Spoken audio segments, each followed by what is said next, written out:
me just start off by saying the whole incident was unnecessary, evil, wicked, debased, uncalled for, and wrong on every single level. Wrong.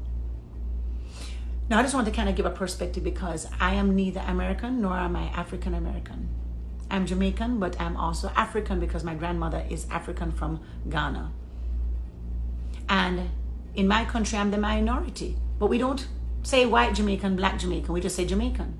So when I came here 25 years ago, imagine my confusion when they gave me a box and told me to pick what I was. I had no idea what I was, but I was soon educated in what America was telling me I was, and America was telling me I was privileged. How did I see that? Because I saw that African Americans could not breathe every day. I could go into the mall, in a store, security is not following me. Security is going to follow somebody who is African American with a darker skin tone. I can drive into a neighborhood, they're not going to stop me, but they're going to stop somebody with rims and tint on the car, or who has a darker skin color because they don't look like they live there. Or you get random checks on the road. But me, I won't get a ticket, I get a warning. You won't walk off the elevator and not come inside of it because I'm in there. But if me and my family, my black husband, my biracial, multiracial kids who may or may not be on the darker side, you'll come off of the elevator, be like, oh, we'll take the next one. In a restaurant, hi ma'am, how are you doing? Serve me. But that table over there, an African American family over there, 45 minutes they've been here, waiting. While you served me, made me eat, burped and everything. Can't breathe. Every day. African Americans here can't breathe. And I, as an immigrant, was looking at this and totally appalled, shocked out my wits. Because see, in Jamaica, our National Heroes Park, it has slaves. We celebrate the brilliance, the actual absolute intelligence, grit, power and strength that it took to get into the emancipation situation. Anybody who will wade into that, we all celebrated. Slaves, we're proud that we came from slaves. We're taught the honor and dignity of coming from such a strong, resilient people. Oh, we are not ashamed of that. We relish that. We love that. We enjoy. So when times get hard, we go and say, but we come from strong stock. We know we can always overcome. So when I come here and see African Americans being minimized, it baffles me. I don't understand it. And yet it's the reality, because I'm married to an African American husband. What to do? Here's some of the things I have done and will continue to do. I believe that we can effect change in your immediate circles and places of influence on a daily basis. If I am in a store and they do treat me differently, and I notice that, because I do notice, I say something. I go to the manager and say, come here, you see that person over there? When I came in, the security didn't follow me. They followed this family. Why? That's a problem. I had, my daughter was going to a private school, and in 20 years, they had never celebrated African American History Month. What did I do? I went to the principal and I said, hold on, your whole coaching staff is black. So what? They're good for athletics.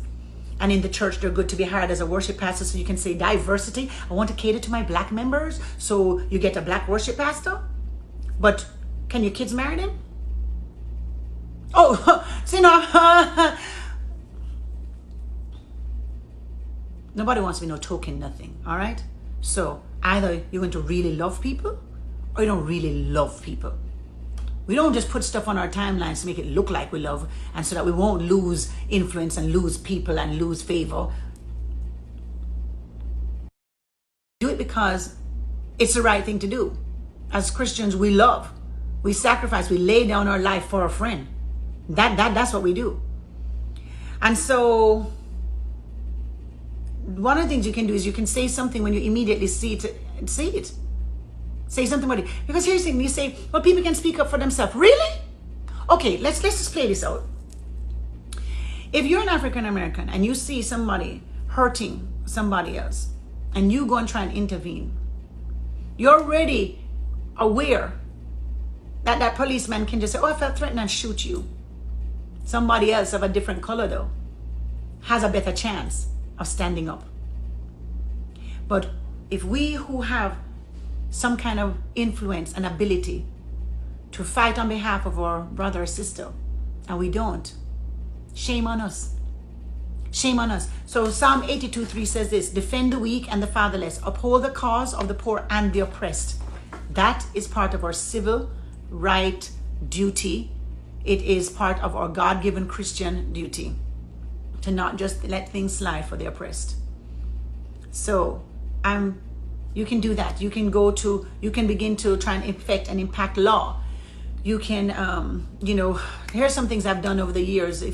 Those of you who would like to know, I don't talk about it, I don't brag about it because I'm a doer.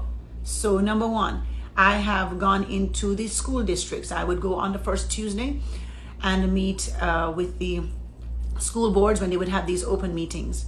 And when we did have a switch in government, and I noticed for 8 years while Barack Obama was in presidency, my particular city did not celebrate President's Day after the very first one.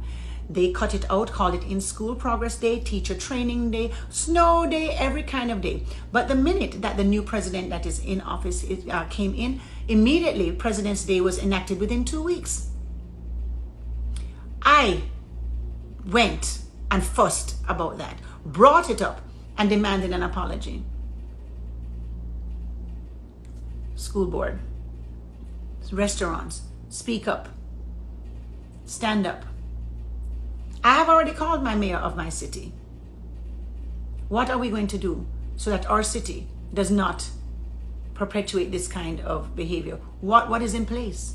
How do I know as a citizen that not just me, but people who are darker than me, African Americans in my community, in my city, how do I know that they're going to be protected? What are you telling me? How can you assure me that they're protected?